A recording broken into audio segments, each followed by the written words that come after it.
Can you all see this? Mhm.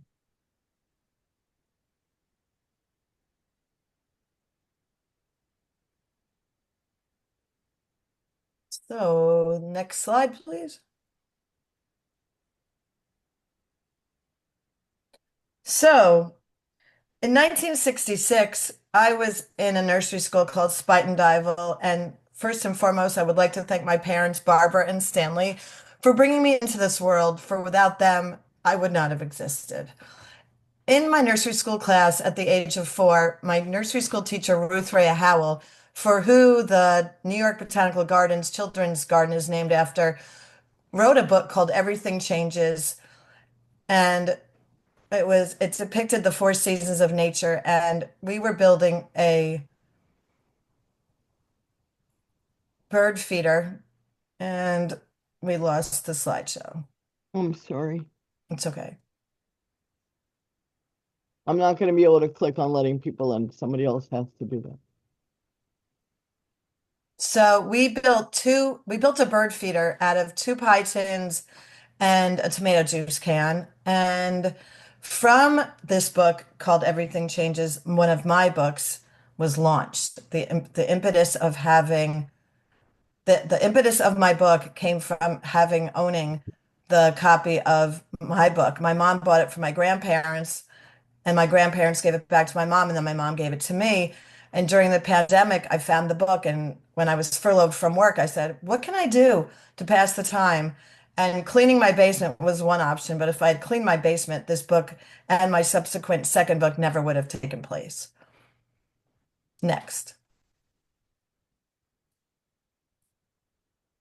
So this is my mother's subway stop on the one line going north in Manhattan. I took the photograph waiting for a train one afternoon. And when I showed it to my mom, she said, you know, Pam, this would make a wonderful card or a memory for me. Would you like to make me a card? And I said, sure, I've never made them, but I could give it a try. So I started making cards back in 2019, and the rest is kind of history. But you'll find out more about that as we proceed through my chat. Next, please. So, March of, no, Mother's Day of 2020, I was invited to join the market at Mount Carmel in Verplanck, New York. We were outside and it was run by Casey Morabito of Let It Shine of Cold Spring. This was my first table and my first go at having a table with my framed photographs and cards. And I really enjoyed I was there every Sunday from about 9 to 1:30. My husband would come and help me set up and help me break down. And my favorite part, other than selling the cards, was connecting with the people that came to my booth and telling them that every photo that they do see tells a story. And continue. My nature as a sanctuary, seeking refuge in the pandemic, came about from me longing to find something creatively to do during the pandemic. Since I was furloughed from work, I would go every day in the car to my favorite places in nature, to the Hudson River, to George's Island Park, which is a county-owned park in Montrose, New York, nearby where I live. Took photos from March to December and was thinking, what am I going to do with all these photos? And my dad wrote a tabletop coffee table book called Birds According to Their Kinds. And in his book to me, he wrote, "Someday you'll have a book of your own." And I was like, when I saw that on the table, I was like, what can I do to make a book of my own? And I started with text and I started finding my favorite photographs. And then Kathleen O'Connor, who's my spiritual advisor and book editor, helped me put it together. My mother affectionately calls it a pamphlet, but it does have its own ISBN number, and I'm very proud of it. And next. This, back in the beginnings of the market, Connie Dykman, who was the curator of the Hendrick Hudson Library Gallery, said, Pam, when the library reopens, would you like to have a show and display your art? I was like, I looked at her and I was like, show? Photographs? I don't have any put together yet. But then I was thinking, but I do. And I think at the time I get a little bit confused about when the book was, when Nature's a Sanctuary was published. I think it was published in January, and this exhibition started in was in March of 2021, hence the wearing of the mask. This photograph was at the top of the stairs as you came up to the rest of the library. And this photograph is at the halfway mark, walking up to Perkins Memorial at Bear Mountain State Park. And as you can see, there's a bench where you can sit and rest, and I needed a rest. Although they have granite steps to help you with your climb up to the top, which I haven't yet gone. I've only gone about halfway. And you too can climb this if you live in the area. And next, please. This photograph is of a blue jay. This was one of my favorite photographs that came about by chance. And by chance, I mean, one day I was sitting in my family room with a big bay window, and we have bird feeders outside of the window of our house, and I saw a flash of blue going away from the house, grabbed my camera from the coffee table. And as I grabbed my camera from the coffee table, the blue jay was starting to come toward the house. I lifted up the camera and clicked, not knowing that this was what I captured. And luckily for the bird, we have decals on our windows and it flew up over the house. And this photograph is one of my favorites. Although I have many favorites, this happens to be a photo I love because you can see how the bird is determined to get to where it's going by the position of its wings. Next. So, as I was mentioning before, the photographers of Northern Westchester and the governing body of the Croton Council on the Arts is led by Jim Christensen, who is front and center. This photograph was taken on our first Hudson River Arts Festival in 2021 or 2022.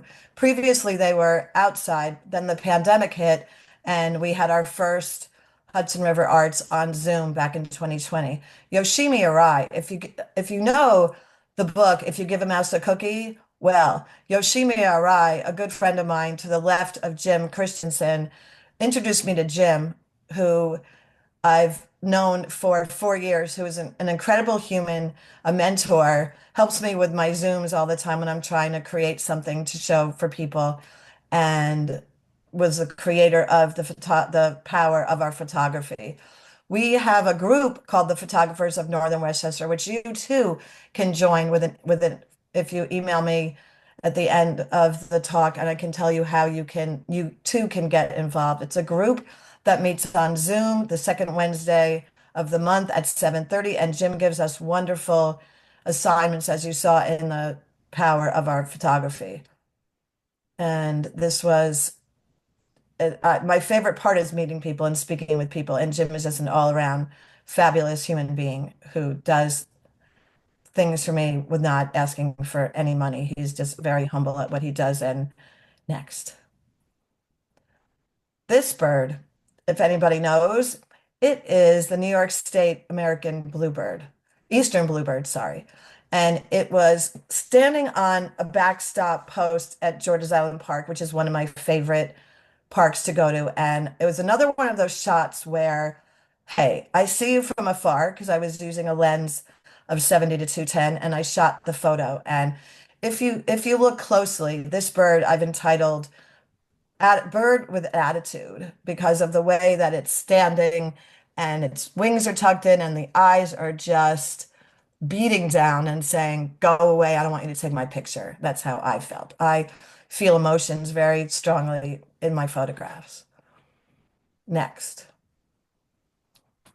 So as you can see in the background between Mikiko, Ino, and I, this photo is part of Kino Saito's community art benefit in 2022, 2022 or 2023. It's all a blur now. Yeah, 2023. And Kino Saito is an art gallery, modern art gallery named after Kiku, her husband who passed. And it's an honor to be chosen. And I was thrilled that she took a picture with me. And the Eastern Bluebird is something that I'm very proud of. And next. So now I am transporting you to the islands of the Galapagos. We took a trip in January of this year to celebrate my brother Billy's 60th birthday. We were on board for about 5 nights, and it was a trip of a lifetime. And that's where my second book, Trip of a Lifetime Galapagos, had its roots. And Lisa thinks at the base of the photograph below the chin of the land iguana, she sees another iguana. I am not sure. It kind of has pink in it, like the marine iguana you'll see soon. And I loved how this photograph shows the or depicts the land iguana peeking around from the tree. And the Galapagos Islands are a group of islands that are in Ecuador. And next, please.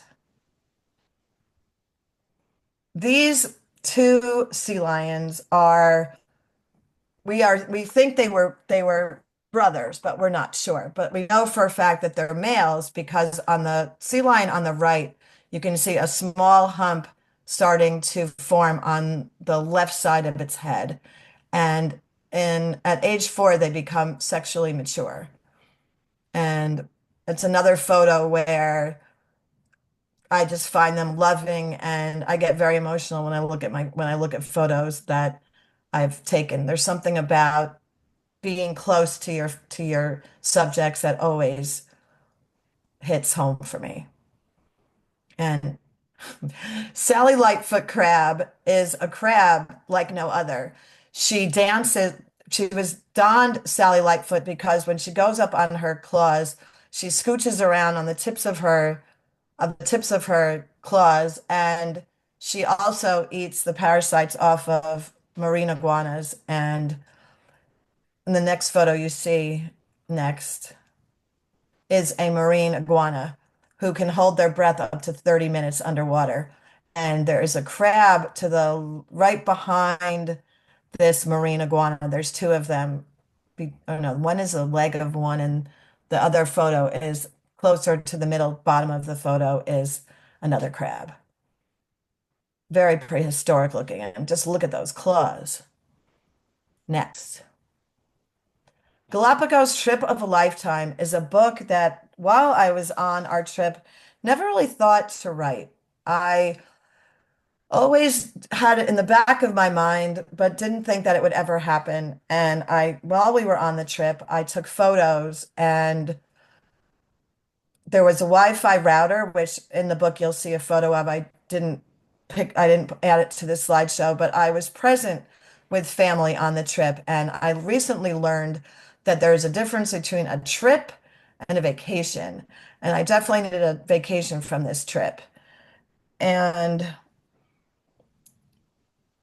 this too can be something that you can do for yourselves. If you have the photos that you like and start dreaming about text, and I put the story with the photograph. I find the photos and then I journal. It's photojournalistic, and while I was going through the photos and writing the manuscript for the book, I had writer's block many times. And Kathleen was able to send me emails to just let it flow and not worry about the word count. And I just had manifested it to be, and it was finally produced, and it was I self-published on Amazon's Kindle Digital Press. You get a free ISBN number, and if you're interested in contacting Kathleen, I can get you her information as well. She is an extremely supportive person because I can be not too easy a person to work with, and she just made everything seamless for me. Next. This is the back of my book, and it was produced by or created by It's a Wrap Creations. She took one of my land iguanas and used the photograph to create the back of the book. And next. This, as you can see, is me in a recent vendor event through the Northeast Etsy Collective, which I am not an Etsy artist, but I am a member of the Northeast Etsy Collective in order to be able to show my work at local libraries. And I have evolved from the beginning where you saw my first show in Verplank in 2020 to having a much more elaborate setup. And this was me at a recent event, and the photos on the wall are not mine. They were part of an exhibition that the Greenberg Public Library was having. Next. And thank you so much for having me. And every photo I tell tells a story. And I hope you have enjoyed my process of how a 4-year-old girl with a passion for birding and nature transformed photos into artistic creations. That was absolutely fabulous. Thank you so much for doing this for us. Thank you for having me. It was really an honor, my honor, to be able to speak and share my love and my passions for what it is that I do. Well, definitely an ethereal moment, Hmm. and we're so delighted that everyone got to enjoy it. Thank you. I appreciate that very much. So Does thank anybody you. have any questions of me? Um, I can help you. If you would like to join the Photographers of Northern Westchester, if you send an email to me, I can introduce you to Jim. We have so much fun